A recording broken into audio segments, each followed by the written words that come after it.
नमस्कार, मैं हूं अनुपम। इस वक्त की सबसे अहम और बड़ी खबर न्यूज 18 बताने जा रहा है। उमेश पाल हत्याकांड में सबसे बड़ी खबर, माफिया अतीक का सबसे बड़ा कबूलनामा।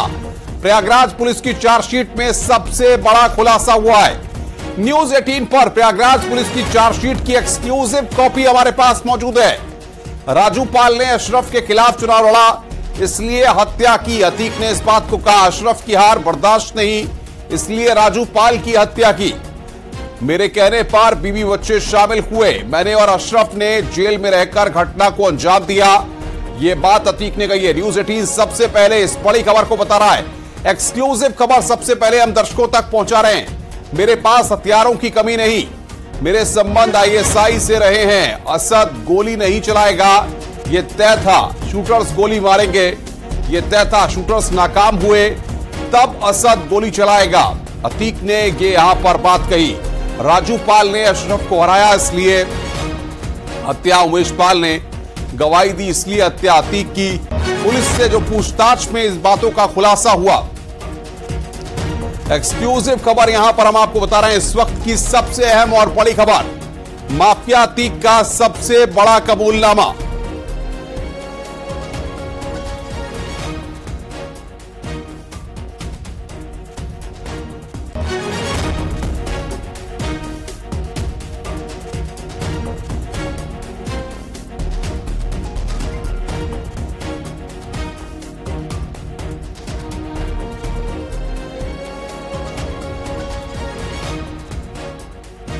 हत्याकांड में सबसे बड़ी खबर, अतीक की पुलिस से पूछताछ में जो खुलासा हुआ, वो जो चार्जशीट में बातें लिखी हुई हैं, वो सारी बातें हम आपको बता रहे हैं। चार्जशीट की एक्सक्लूसिव कॉपी न्यूज 18 के पास मौजूद है, जिसका जिक्र यहां पर हम कर रहे हैं। सबसे बड़ी खबर इस वक्त की, मेरे संबंध आईएसआई से रहे हैं। असद गोली नहीं चलाएगा, यह तय था।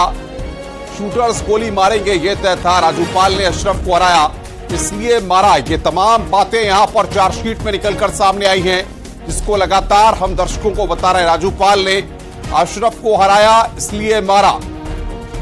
शूटर्स गोली नहीं मारेंगे, ये तय था। मैंने और अशरफ ने जेल में रहकर घटना को अंजाम दिया। मेरे पास हथियारों की कमी नहीं, मेरे संबंध आईएसआई से रहे हैं। असद गोली नहीं चलाएगा, यह भी तय था। शूटर्स गोली मारेंगे, ये पहले से तय था।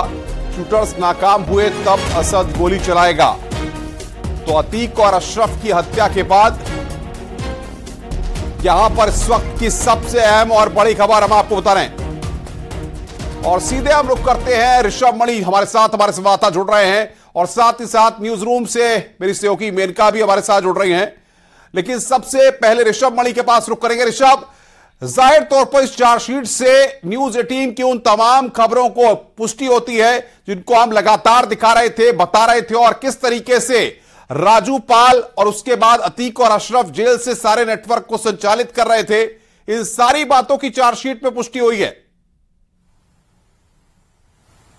जी हां, बिल्कुल। प्रयागराज में उमेश पाल की हत्या होती, प्रयागराज पुलिस जब उसकी एफआईआर दर्ज कर रही थी, 90 दिन के अंदर चार्जशीट लगानी होती, वो चार्जशीट लगाई गई है। अतीक के बयान भी उसमें दर्ज हैं। तो पुलिस ने जो अतीक से पूछताछ की है, चार्जशीट का वो हिस्सा न्यूज 18 अपने दर्शकों को दिखा रहा है। और ये चार्जशीट ही नहीं है, अतीक की पूरे जीवन का कच्चा चिट्ठा है। उसमें तमाम बातें सामने आई हैं, और एक बात बिल्कुल साफ हो जाती है कि अतीक के खिलाफ जो भी खड़ा होता था, अतीक उसको जिंदा नहीं छोड़ता था। यह कहानी चांद मियां से शुरू होती है, राजू पाल तक जाती है, और उमेश पाल पर आकर खत्म होती है। यह बाकायदा चार्जशीट में लिखा हुआ है। उसमें साफ साफ लिखा हुआ है कि मेरे पास कम से कम 150 से 200 लोगों का गैंग था। प्रयागराज, कौशांबी और आसपास के जिलों में हम लोग विवादित जमीनों की खरीद फरोख्त का काम करते थे, और उसमें जो भी हमारे आड़े आता था, हम उसको रास्ते से हटा देते थे। चांद मियां एक बार रास्ते में आया तो उसको हटाया गया। 2003-4 के दौरान राजू पाल तेजी से उभर कर सामने आया। बहुजन समाज पार्टी के टिकट पर उसने चुनाव हरा दिया अशरफ को, जिसके बाद से 2005 में उसको सरे राह गोलियों से भूनकर मार दिया गया। और उसी हत्याकांड में उमेश पाल चश्मदीद गवाह था। और जब से अतीक अशरफ जेल में चले गए, इस चार्जशीट में लिखा हुआ है, उसके बाद से ही उमेश पाल भी अपना सर उठाने लगा था।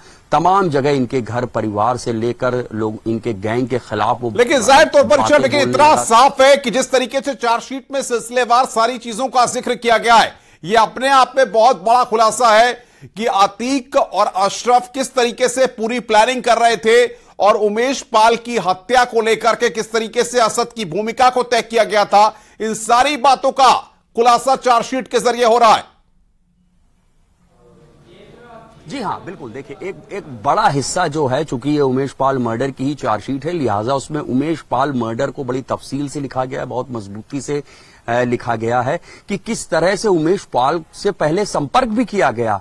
अतीक, अशरफ और इनके लोगों ने उमेश पाल से बात भी की है और ये भी कहा है कि हमारी जो विवादित जमीनों के सौदे हैं तुम इसके बीच में ना पड़ो, उसको लालच भी दिया गया, इस बात का भी जिक्र है, लेकिन उमेश पाल नहीं माना।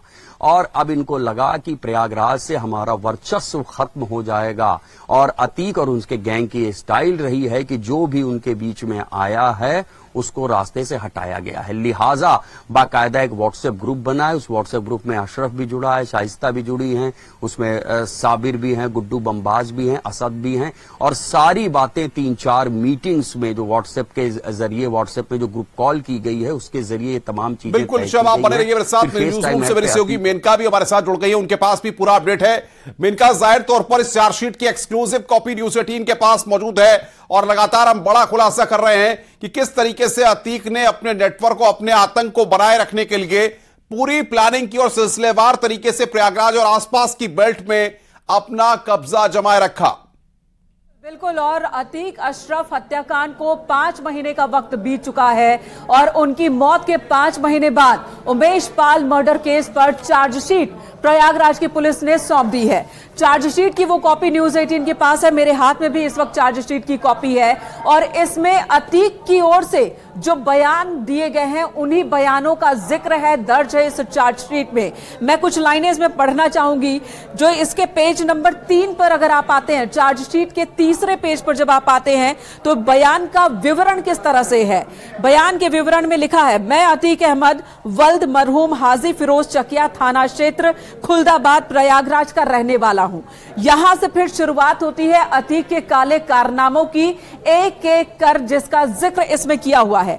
जो सबसे बड़ी बात है इसमें, अतीक ने अपने काले कारनामों, अपने धंधों, गोरख धंधों, अशरफ के साथ मिलकर उसने कहां प्रॉपर्टी ली, कहां पर बेची, कहां पर गोरख धंधा किया, वो सब तो जिक्र है ही। उमेश पाल हत्याकांड को लेकर जो बातें लिखी हैं वो बता देती हूं। इसमें साफ साफ लिखा है कि राजू पाल की हत्या 2005 में मेरे कहने पर हुई। इसमें लिखा है साफ साफ अतीक की तरफ से कि 2005 में राजू पाल की हत्या हुई, तब मैंने ही अशरफ को कहा था कि इसे रास्ते से हटाओ, जिसके बाद अशरफ ने अपने दोस्तों के साथ मिलकर उसकी हत्या की थी। राजू पाल को बीच सड़क दिन दहाड़े चलती हुई सड़क पर गोलियों से भून दिया। यही सेंटेंस, यही लाइन लिखी हुई है, क्योंकि 2005 में हमने पूरी तैयारी की थी लेकिन राजू पाल जीत गया था चुनाव में, अशरफ हार गया था और यह बात हमें बर्दाश्त नहीं हो रही थी और इसीलिए राजू पाल को हटाना जरूरी हो गया था और अशरफ को मैंने कहा और उसकी हत्या हुई। उसके साथ उसकी सुरक्षा में चलने वाले गनर को भी हमने मारा है। बिल्कुल मिलकर, लेकिन सबसे बड़ी बात यहां पर यह सिलसिलेवार तरीके से इन चीजों को हम जान रहे हैं लगातार। ऋषभ मणि भी मेरे साथ है, आगे आपसे और चीजों को जानूंगा। ऋषभ, सबसे बड़ी बात यह है कि किस तरीके से पूरी प्लानिंग की गई, जेल के अंदर से ही सारी पटकथाएं अतीक और अशरफ लिखते रहे। अब इस चार्जशीट के जरिए वो सारी चीजें सामने आई हैं कि आखिर प्रयागराज पुलिस को कौन कौन सी बातें अतीक और अशरफ ने अपनी पूछताछ के दौरान बताई हैं। जी बिल्कुल, देखिए एक बात बिल्कुल साफ हो जाती है, जैसे उस वक्त भी जिक्र हो रहा था कि अतीक आखिरकार मंझा हुआ अपराधी, वो ऐसी गलती क्यों करेगा कि अपने ही बेटे असद को वो भेज देगा वहां फायरिंग करने के लिए, उमेश पाल को मारने के लिए। तो ये बात सही साबित हुई। चार्जशीट में भी अतीक ने ये बात कही है कि असद को वहां पर भेजने का कोई इरादा नहीं था और ये तो बिल्कुल ही नहीं था कि असद वहां जाएगा लेकिन असद गोली नहीं चलाएगा। हाँ, अगर शूटर्स कमजोर पड़ते हैं, कोई ऐसी स्थिति बनती है तब वो जरूर जा सकता है, लेकिन असद का वहां पर फायरिंग करना, उमेश पाल को गोली चलाना, उमेश पाल के ऊपर उसको मार डालना, ये तय नहीं था। असद सिर्फ जाएगा और वहां उसकी मॉनिटरिंग करेगा, देखेगा, इतना जरूर कहा गया था। लेकिन असद खुद चला जाता है और वहां पर फायरिंग करता है और अपने बयान में खुद ये बात आई है सामने कि जिसमें अतीक ये बात कह रहा है कि हाँ, मुझसे ये गलती हो गई, असद को वहां नहीं भेजा जाना चाहिए था और गोली तो असद को कतई नहीं चलानी चाहिए थी। और ये भी यही बात इसमें कही गई है कि उस वक्त विधानसभा का सत्र चल रहा था, मैं एक पॉलिटिकल आदमी हूं, और टाइमिंग भी जो चुनी गई थी वो टाइमिंग गलत चुनी गई थी। और जो कहा गया था कि उसके साथ में जो गनर हैं उन दोनों गनर को भी मार डालना है, 2 गनर भी उसमें मारे गए। तो इसलिए ये जो तमाम बातें उस वक्त भी सामने आ रही थी, पुलिस की चार्जशीट में उन पर मुहर लग गई है। जब असलहों के बारे में पूछा गया कि इतना बड़ा गैंग है, तुम्हारा असलहे कहां से आते हैं, तो और चौंकाने वाला खुलासा हुआ है कि पाकिस्तान से जो ड्रोन के जरिए पंजाब की सीमा के अंदर भारत में कुछ ड्रोन के जरिए तमाम सोफिस्टिकेटेड असलहे गिराए जाते हैं, जिसमें कि 47 स्टेन गन और 30 mm की पिस्टल है, 9 mm की पिस्टल, 45 की पिस्टल्स हैं, ये सारे असलहे उनके पास हैं। और हथियारों की बात के साथ साथ मेरे संबंध आईएसआई से रहे हैं ऋषभ, ये बात भी अतीक ने कही है, यानी कि जिस बात का अंदेशा न्यूज 18 लगातार जता रहा था और लगातार अतीक के आईएसआई और बाकी एजेंसी से संबंध होने की बातें सामने आ रही थी, उन खबर की भी कहीं ना कहीं इस चार्जशीट के जरिए पुष्टि हो रही है। जी हां, बिल्कुल। देखिए, जब अतीक और अशरफ पुलिस कस्टडी रिमांड में थे प्रयागराज पुलिस की, तब भी उनको कई स्थानों पर ले जाया गया था और उनकी निशानदेही पर तमाम असलहे बरामद हुए थे, तमाम जो कार्टेजेस, लाइव कार्टेजेस भी बरामद हुए थे। तो उस दौरान भी ये बात सामने आ गई थी कि चाहे वो जो खालिस्तान आतंकी हैं उनके पास जो असलहे आते हैं, एक रास्ता इसके पास वो भी है असलहे हासिल करने का, और जम्मू कश्मीर में जो आतंकी बैठे जो आईएसआई से सीधे कनेक्शन में हैं वो भी अतीक से जुड़े हुए थे और उनके जरिए भी अतीक के पास असलहे आते थे और आईएसआई के संपर्क में अतीक और उसके लोग थे। ये बात जब Atiq Ashraf police custody remand में थे तब भी सामने आई थी, और इनको जब बरामदगी के लिए ले जाया गया था तब भी सोफिस्टिकेटेड बहुत महत्वपूर्ण जानकारी मेनका के पास कुछ जानकारी है। ऋषभ, रोकूंगा आपको, न्यूज रूम की तरफ रुख करेंगे। मेनका चौधरी हमारी सहयोगी हमारे साथ लगातार बनी हुई है। मेनका, सारी बातें अब खुलकर सामने आ गई हैं इस चार्जशीट के जरिए, और चार्जशीट की पूरी कॉपी आपके पास है। सिलसिलेवार तरीके से जरा बताइए और कौन कौन से ऐसे बिंदु हैं जो अतीक के काले चिट्ठे को अब सबके सामने ला रहे हैं इस चार्जशीट में। बिल्कुल, राजू पाल की हत्या का हमने बताया, ऋषभ बता रहे कि उमेश पाल की हत्या किस तरह से हुई वो हम सब ने देखा, हम सबकी आंखों के सामने, और वो वीडियो सामने आया था, सीसीटीवी फुटेज। जेल के अंदर से साजिश रची गई। पाकिस्तान कनेक्शन की बात न्यूज 18 पहले भी बताता रहा है कि पंजाब के रास्ते पाकिस्तान से आता था हथियार और वो अतीक तक पहुंचता था, जिसका इस्तेमाल अलग अलग गुनाहों में अतीक किया करता था, उसके गुर्गे किया करते थे। एक और महत्वपूर्ण बात जो इस चार्जशीट में है जिसका उल्लेख मैं करना चाहूंगी, उमेश पाल से किस कदर परेशान था अतीक और अतीक का परिवार, उसका जिक्र इसमें है। दरअसल इसमें लिखा गया है कि राजू पाल की जब हत्या हुई, हत्या करवा दी गई, उसके बाद उमेश पाल गवाह बन गया और वो सिरदर्द बन गया। कई बार उसे रास्ते से हटाने की हमने कोशिश की। उसके अपहरण के मामले में ही मेरा भाई अशरफ वो जेल का चक्कर काटने लगा, उससे पूछताछ होने लगी। इसी में एक लाइन ये भी है कि हमने साल 2016 में कोशिश की थी उमेश पाल को एक मर्डर केस में फंसाने की, ताकि वो मर्डर केस में फंस जाए तो हम बच जाए। और इसमें लिखा है, तब मैंने वर्ष 2016 में उमेश पाल को फंसाने के लिए जैतीपुर की रहने वाली सूरज कली, जिससे उमेश पाल का विवाद चल रहा था, उसके लड़के जितेंद्र की खुफिया तरीके से हत्या करवाई, और हत्या करवाने के बाद उसकी मां यानी कि सूरज कली को समझा बुझाकर उमेश के खिलाफ और उसके भाई के खिलाफ केस दर्ज करवाया, मुकदमा लिखवाया। हमने सोचा उमेश पर हत्या में अगर वो फंस जाता है तो मेरे खिलाफ गवाही नहीं देगा, लेकिन उल्टा हो गया। घटना का खुलासा हो गया और इस घटना में मैं और मेरा भाई अशरफ फंस गए एक बार फिर से, और उमेश पाल रास्ते से हटा नहीं। मेरे भाई के खिलाफ तफ्तीश में वो गवाही देता रहा और हमें परेशान करता रहा, और यही वजह है कि हमें उमेश पाल को भी रास्ते से हटाने का फैसला लेना पड़ा। साल 2017 का जिक्र है, एक मोड़ है उसमें। उमेश पाल के अपहरण वाले मुकदमे की सुनवाई थी। हमारा भाई अशरफ व अन्य सैकड़ों की तादाद में मेरे लोग थे, कचहरी में थे। उस दिन उमेश पाल भी गवाही देने आया। मेरे भाई और मेरे साथ के लोगों ने गवाही देने से मना किया, लेकिन वो मानने को तैयार नहीं था। जिसके बाद अशरफ और जितने लोग हैं उमेश पाल को हमने मारा पीटा भी था, पिस्टल सटाकर धमकाया भी था, और उसके बाद भी गवाही से पीछे हटने को तैयार नहीं था उमेश। तो ये तमाम जिक्र है एक के बाद एक जो इस वक्त स्क्रीन पर हमारे दर्शक देख पा रहे हैं। चार्जशीट की वो कॉपी जो प्रयागराज पुलिस ने सौंप दी है, वो कॉपी न्यूज 18 के पास भी है, मेरे हाथ में है इस वक्त, जिसमें अतीक और अशरफ के गुनाहों का पूरा काला चिट्ठा है सिलसिलेवार तरीके से। चाहे वो जमीन जायदाद की बात हो, काले कारोबार की बात हो, राजूपाल की हत्या, उमेश पाल की हत्या की साजिश कैसे रची गई, कौन कौन लोग साजिश से वाकिफ थे, करना क्या था, ये तमाम बातें अतीक अहमद की जुबानी बहुत पॉइंटवार चीजें आप बता रही हैं, सिलसिलेवार चीजें बता रही हैं, और जाहिर तौर पर इसी से साफ होता है कि अतीक ने किस तरीके से अपना साम्राज्य खड़ा किया और एक डर और एक दबदबा वहां पर बनाने के लिए किस तरीके से वो सिलसिलेवार वारदातों को अंजाम देता रहा। ऋषभ मणि मेरे साथ है। ऋषभ, अगर काले चिट्ठे को कहा जाए इस चार्जशीट के जरिए सामने आया है अतीक का, तो गलत नहीं होगा, और लगातार चाहे चांद मियां की बात हो, चाहे लगातार राजूपाल की बात हो, या उसके बाद उमेश पाल की, और जो पूरे किरदार है वो सब चार्जशीट के जरिए अब बेनकाब हो रहे हैं। हाँ, देखिए, बिल्कुल वो पूरी प्लानिंग का जिक्र है कि इस तरह से उमेश पाल को मारने की प्लानिंग हुई, जबकि ये ज्यादातर लोग इसमें से जेल में थे। जो मुख्य किरदार है उसमें अतीक साबरमती जेल में था, अशरफ बरेली जेल में था, और जेल के अंदर ही इनके पास सारी सुविधाएं मुहैया थी। लिहाजा ये फेस टाइम ऐप पे बात करते थे, व्हाट्सएप पे ग्रुप कॉलिंग करते थे, और उसमें सब लोग अपना अपना तर्क भी रखते थे कि जैसे हत्या को अंजाम दे दिया जाएगा, उसके बाद फरारी कहां काटी जाएगी, कौन कहां भागेगा, सब लोग अलग अलग स्थान पे जाएंगे, असलहे कहां से आएंगे, असलहे कौन कौन से हमारे पास होंगे, वारदात को अंजाम देके भागने का रूट क्या होगा, ऐसी तमाम चीजें जिसको कहते हैं फूल प्रूफ प्लान उन्होंने बना लिया था।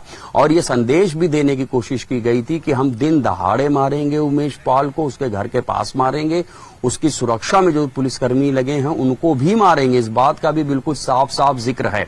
तो ये जो जेल महकमा है उसकी भी पोल खोलता है, फिर वो चाहे गुजरात की साबरमती जेल हो या उत्तर प्रदेश की बरेली जेल हो, कि वहां भी इन सब के पास सारे साधन संसाधन सुलभ थे, और उसके जरिए ये सब आपस में जुड़े हुए थे, पूरी प्लानिंग कर रहे थे।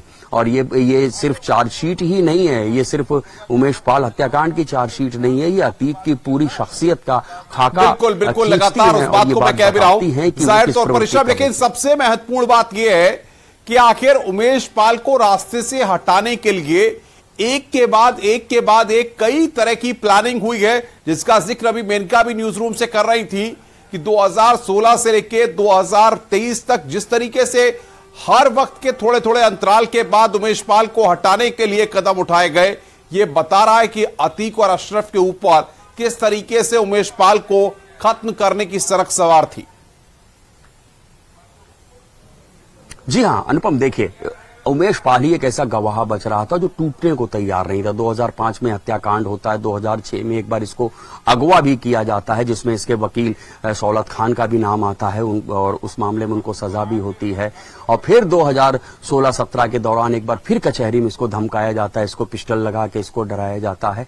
लेकिन उमेश पाल किसी भी कीमत पर डर के आगे झुकने वाला नहीं था। चार्जशीट में यह भी लिखा है कि हमने कई बार उसको प्रलोभन भी दिया, और सोर्सेज भी हमेशा ये बात बताते रहे हैं कि अतीक की ओर से ऑफर किए गए थे, उसको रकम ऑफर की गई थी, उसको जमीन ऑफर की गई थी, लेकिन उमेश पाल ने वो सारी जो भी उसको एल्योरमेंट दिया गया था उसने ठुकरा दिया था।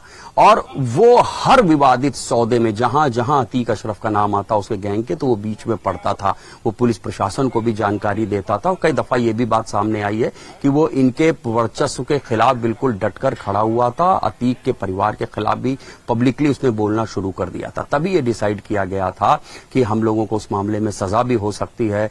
राजूपाल, बिल्कुल, मैं आऊंगा ऋषभ आपके पास। मेनका न्यूज रूम से है। मेनका, अगर इस चार्जशीट को बड़ी गहराई के साथ आपने देखा है तो एक बात समझ में आती है, जितना हमारी समझ में आ रहा है और दर्शक भी इस बात को समझ रहे होंगे, कि अतीक ने साबरमती जेल में रहते हुए जिस तरीके की नेटवर्किंग तैयार की और जिस तरीके के नेटवर्क का फायदा उठाया अपने मंसूबों को कामयाब करने के लिए, वो नेटवर्किंग बहुत जबरदस्त थी कि सोशल मीडिया या तमाम मोबाइल के माध्यम से वो एक दूसरे के साथ कनेक्ट थे, और किसको क्या करना था ये भी पूरी तरह से प्री प्लान था।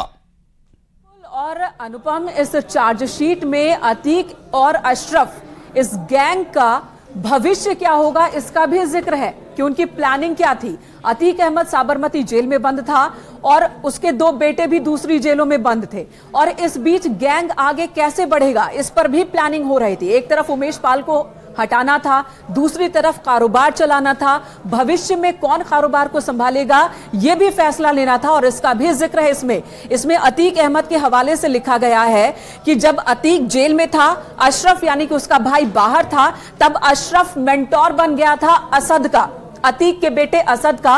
वो असद को अपने संरक्षण में रखता था, उसने गोली चलाने की ट्रेनिंग दी थी। ये सब जिक्र है इस चार्जशीट में। और असद इतना ज्यादा मनबड़ हो गया था, उसे इस तरह से ट्रेन किया जा रहा था अशरफ की ओर से कि कहीं कत्ल करना हो तो वो कत्ल कर जाए, डरे नहीं। अगर कहीं कोई अपराध हो रहा है तो उस अपराध में वो शामिल होता था, वहां मौजूद होता था, ताकि डर भय खौफ हट जाए। और साथ ही जो टीम के गैंग के गुर्गे हैं उन्हें भी यह संदेश जाए कि असद ही उनका फ्यूचर है, फ्यूचर में असद के ही हाथों में कमान होगी, यह लिखा है इसमें। और असद, यही वजह है कि मनबड़ इतना ज्यादा असद हो गया था कि प्लानिंग में उसकी तरफ से गोली चलाने का नहीं था, साजिश में नहीं था कि असद गोली चलाए, लेकिन असद ने वहां गोली चलाई।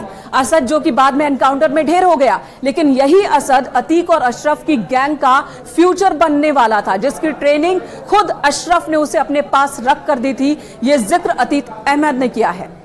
जाहिर तौर पर मेनका, और इसी से पता लगता है कि अतीक और अशरफ किस तरीके से जेल में रहने के बावजूद ये सारी प्लानिंग कर रहे थे और किसी को बाहर कानो कान इसकी खबर तक नहीं थी। और जाहिर तौर पर यूपी पुलिस के अधिकारियों को अब इस चार्जशीट के सामने आने के बाद भी ये सारी चीजें पता लगेंगी कि किस तरीके से उसकी प्लानिंग हुआ करती थी।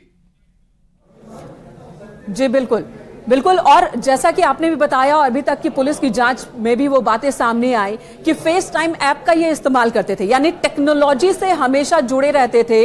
जेल के अंदर से ये फेस टाइम ऐप का इस्तेमाल करते थे, एक दूसरे के संपर्क में आने के लिए साजिश मिल बैठकर बनाते थे और इस तरह से कि भनक भी ना लगे। हालांकि कई जगहों पर जांच पड़ताल चल रही है कि क्या जेल के अंदर भी कुछ लोग थे जो इनसे मिले जुले थे, कई जगहों पर तो कार्रवाई भी हुई है। अतीक अहमद, अशरफ अहमद अब इस दुनिया में नहीं है, लेकिन उन्होंने मरने से पहले पुलिस के सामने जो राज खुलासे किए हैं, जो बातें उगली हैं उन्होंने, वो इस चार्जशीट में उसका जिक्र है, इस चार्जशीट में मौजूद है, जिसमें राजूपाल की हत्या, उमेश पाल की हत्या और इस बीच किस तरह से गैंग को मजबूत किया जा रहा था, यह भी जिक्र है। और अभी 2 दिन पहले ही एक और खुलासा हुआ था, न्यूज़ 18 ने अपने दर्शकों को बताया भी कि यहां पर शाइस्ता को भी इस बात की जानकारी थी और वो पहले से ही अंडरग्राउंड हो गई थी, उमेश पाल की हत्या से पहले ही अंडरग्राउंड हो गई थी वो। बिल्कुल मेनका, मैं आपको पास आऊंगा, ऋषभ के पास एक बार रुक कर लेते हैं। ऋषभ, जरा बताइए किस तरीके से जेल के अंदर से पूरे नेटवर्क को खड़ा करना, सबकी जिम्मेदारी को बांट देना, अतीक की सोच कितनी गहरी हो चुकी थी कि उसको पता था कि जेल में रह करके भी इस पूरे गैंग को कैसे ऑपरेट करना है और कैसे जड़ से उमेश पाल और तमाम लोगों को हटाना है।